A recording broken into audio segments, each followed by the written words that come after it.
కానీ ప్రేక్షకులని కోట్లు కోట్లు పెట్టి పోషిస్తున్నారు ఇలాంటి సినిమా కదా సార్. అంటే ప్రేక్షకుల అభిరుచులు కూడా మారాయి అంటారా? అభిరుచి అంటే అది లేకపోతే ఏం చేస్తారు చెప్పు, అవునా కదా.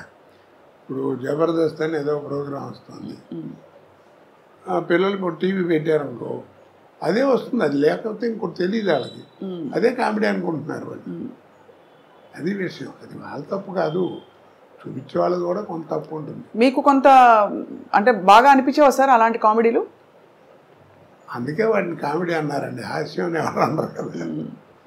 హాస్యం అనేది వేరు వేరు, అవును, ఇది కామెడీ. హాస్యానికి కామెడీకి తేడా ఏమిటి అన్నారు.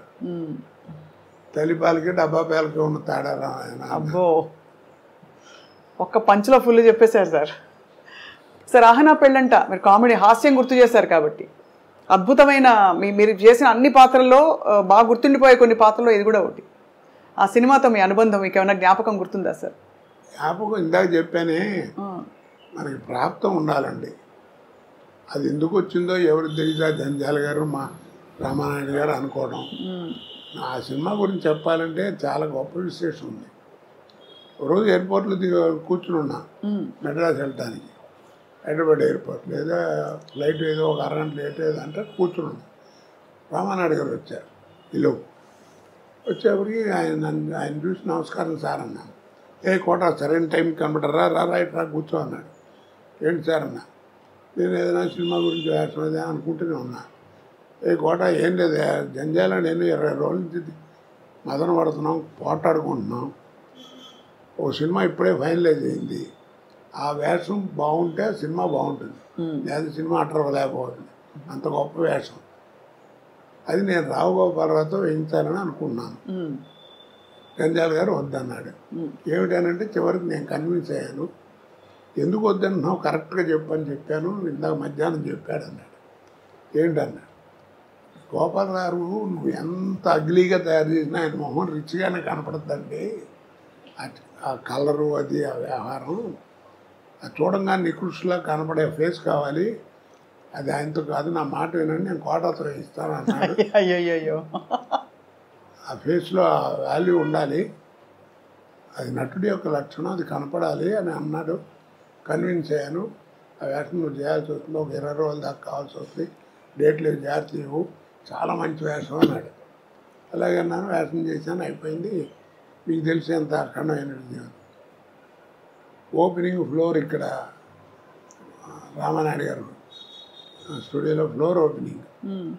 ఆ ఫ్లోర్ ఓపెనింగ్కి నేదురుమిల్లి జనార్దన్ రెడ్డి గారు అప్పుడు చీఫ్ మినిస్టర్ ఓపెనింగ్ వచ్చాడు. రిబ్బన్ కత్తిరించబోతుంటే నాయుడు గారు ఒక్క నిమిషం ఆగించారని, ఏ కోటాకు ఉన్నాడు పిలవండి అన్నాడు. ఏంటి నన్ను పిలుస్తున్నాడు, నేను వెళ్ళి ఉంచున్నాను. వీడు సినిమాలు చూస్తుంటాడు, వీడు తంతు ఉంటాడు, ఇంకోటి ఉన్నాడే వాడు, వీళ్ళిద్దరు కామెడీ భలే ఉంటుందని సరదాగా మాట్లాడాడు. సరే ఈ లోపల టైం మొత్తం పోతుంది, ముహూర్తం కట్ చేశారు, అయిపోయింది. నేను అన్నాను, ఏంటి సార్ అక్కడే ఉన్నారు మినిస్టర్ గారు చీఫ్, ఏంటి సార్ నన్ను పిలిచారన్నా అన్నాడు. మర్చిపోయానని చెప్పడం, ఈ ఫ్లోర్ వీడిదేనండి అన్నాడు నాయుడు గారు. అదేమిటి అన్నాడు. ఏం లేదండి, 32 లక్షల్లో సినిమా తీశాను, ఈ సినిమా అహనా పెళ్ళంట, మీరు నమ్మరు, ఆ 32 లక్షలు కాకుండా 1,80,00,000 నాకు కలెక్ట్ చేసింది ఆ సినిమా అన్నాడు. అబ్బాబ్బాబ్బా, ఆ రోజుల్లో 1.5 crore అంటే ఇప్పుడు ఎంత ప్రాఫిట్ చూడండి. అవును, ఆడపేరండి ఈ ఫ్లోర్కి అన్నాడు. ఇప్పుడు సార్ 1.5 crore అంటే ఆ రోజుల్లో అంత ఎక్కువ. ఇప్పుడు అసలు ఒక రోజు సినిమా 15-20 కోట్లు అంటే కూడా కంటి కానట్లే కదా సార్. అన్ని 500-1000 కోట్లు. ఇప్పుడు రామారావు అంత తీసుకున్నాడు ఎవరికి తెలియదు, కృష్ణగారు అంత తీసుకున్నాడు తెలియదు, సోమబాబు అంత తీసుకున్నాడు తెలియదు, ఎంత పెట్టి సినిమా తీశారో తెలియదు.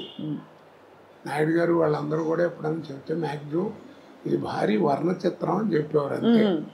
అంతేగాని ఇంత అయింది ఇది అని చెప్పేవారు కాదు. అది కాదు కదా, సినిమా ఓపెనింగే మైక్ పట్టుకుని ప్రొడ్యూసర్గా చెప్తుండే, ఇది 400 కోట్లు అవుతుందండి, ఒక 5-6 కోట్లు ఎక్కువైనా నేను భరిస్తాను, చాలా మంచి సబ్జెక్ట్ అది ఇది. ఆ లెక్కలు ఎవడికి చెప్పుకోవాలి, ఇన్కమ్ ట్యాక్స్ కూడా చెప్పుకోవాలి, మనకెందుకు. ఇందాక చెప్పానే, సినిమా చూసేవాడికి నువ్వు ఎంతలో తీసేవాడు ఎవడికి కావాలి, సినిమా బాగుందా లేదా. ఇప్పుడు చిన్న సినిమా 4 కోట్లు తీసిన సినిమా 40 కోట్లు వసూలు చేస్తుంది, దానికి ఏమంటా నువ్వు, ఏమండి? కరెక్టే సార్. కాబట్టి అలా ఎస్ చేయకూడదు. ఎందుకు చెప్పుకోవడం, సినిమా అవసరం అయిందండి, సబ్జెక్ట్ కావాలి అందుకని రిచ్గా తీశాను, అది వేరు. భారీ వర్ణ చిత్రం అని చెప్పడం వేరు, ఇలా చెప్పడం వేరు కదా. అవునవును, అది అది లెక్కలు, ఆ లెక్కలతోటే ఆ సినిమా సత్తా ఏమిటో చెప్పే ప్రయత్నాలు జరుగుతున్నాయి, వాస్తవం సార్. సార్